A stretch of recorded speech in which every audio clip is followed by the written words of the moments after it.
Helicopter's not supposed to come near here.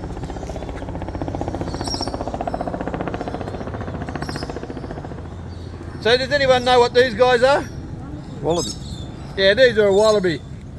They're full grown wallaby. I'll get you to come down this way, guys. Full grown wallaby. These are what we call Tamar wallabies. Now you'll find these off the islands of Western Australia or South Australia. Actually, you won't find them. They've pretty much disappeared, to tell you the truth. You will find them on Kangaroo Island. There's a lot of them there, but they're not actually from Kangaroo Island. But they've seemed to be surviving there all right. Even through the fires, these guys did pretty good. But they got taken to Kangaroo Island. Yeah. An interesting thing, like in Kangaroo Island, there's also a hybrid species that they thought was extinct. And so what happened there was, we thought they were gone. But the Governor General of South Australia, from Auckland there, they've been breeding there for 150 years. No one knew about it. Till about 20 years ago, someone who obviously knows their wallabies said, hey, wait, that's a extinct one. And they brought 80 of them back and they're back on the mainland, populated again. We like to say it's the first time the wallabies have got it over the Kiwis. Look how he's sitting there, eh? Quite relaxed. And these guys actually have a pretty strong tail too. You'll see those red kangaroos would be Strathfield and Bondi because they're not in Strathfield or Bondi. Yeah, there's one in Strathfield. Is there? Yeah, we've got one in Strathfield. Oh, so that's the only one they haven't caught. Still eat brush turkeys. During the Great Depression, these guys were the staple diet for everyone. You know, they ate the brush turkeys. They ate these guys. These guys nearly become extinct, and so they've got they've got a protection on them now. But you look, the brush turkey, they haven't got a protection on. They're just coming back, no worries. Look at Echo going off. I saw a brush turkey running across one of the roads, and I said to the guy, "Did you see that?" He said, "Yeah." I said, "Did Joyce?" He said, "No." But it looked wonderful, actually. Just He's running not across getting the- Did their you know? food. So Echo's doing a little dance for us. That's I don't know what bird that is. He's going through a whole repertoire of birds at the moment.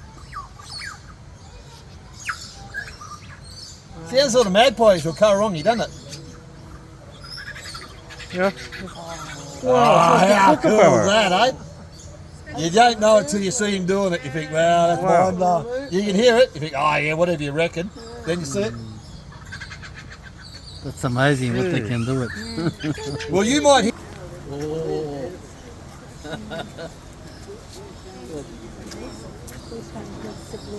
Yeah. How beautiful. Here we go. Oh, there's a Stay kitten. together as a group, guys. So what you can see here, guys, that's an eastern water dragon. It goes to show you that you build an area like this, and you're going to have squatters come in here.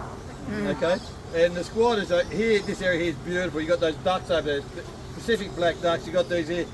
We even had see that hole there, beautiful hole there. We had a possum move in there before this place was going to get built. And actually, they brought the jackhammers in, the chainsaws. I thought he'd move out, but he stayed. And I would say he has one of the best real estates in Australia now. He has views of the harbour. It's going down, so it's starting to yell a bit now, I am.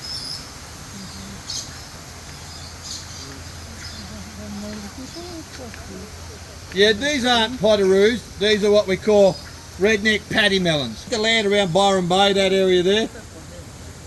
That little one you just saw run down there, that's a potteroo.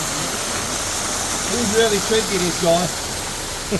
He's what we call a long-nosed potteroo. There's a long-nosed potteroo. Oh, right. There you go, got a couple of them now. They've probably seen my shirt thinking, oh, mate, there's food there. It must be. Yeah. So these guys are found around, Jesus, what? You all right?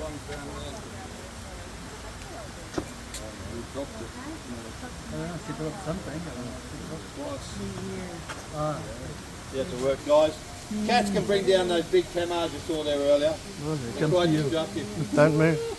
Cats can get these things as well, dogs as well. See up here behind you there? Not in the room there, they've got a koala, you've got the same going? colour. Huh? It's like a road. 15 only locally. They'll have maybe 5 favourites that they like. They only eat the tips. They only eat the ones with 50% water in them. So We have to grow their crop at the University of Western Sydney out that way. Just be careful behind you there. Yep, he's Don't going move. between your legs, son. Yeah, it Don't move. costs a lot of money to harvest it. Yeah. Thanks, guys. Yeah, Look at this. yeah thanks, guys. Yeah. I'm worth that much. I want more food. Oh yeah, one there. Yeah. He was asleep. But you know what? It's important that we do have these because these guys are on the endangered list, and this is what we call a insurance population, and all the zoos are working together to have an insurance population. So if they do go extinct in the wild, which there's risk of these ones doing, they reckon in the next 30 years, we've got these ones to breed out. But saying that though, breeding's not an easy program, and you'll learn that tomorrow if you hear about our Regent Hunt Eaters. Very hard work, so you don't want to get to that level. Unfortunately, most of their habitat's on private land, and until we get savvy about looking after the habitat, these guys are on their way out. He's having a bit of a snack and going to go back to sleep again. Looks Oh, like oh, it's- stretch. Ah. And his closest relative is the wombat, so he's got that really cartilaginous bum on him, like shell bum, and there's a lot of fat in there, so that's pretty much like sleeping in a lazy boy for him. Which probably explains why they sleep 19 hours a day. All right, he's at his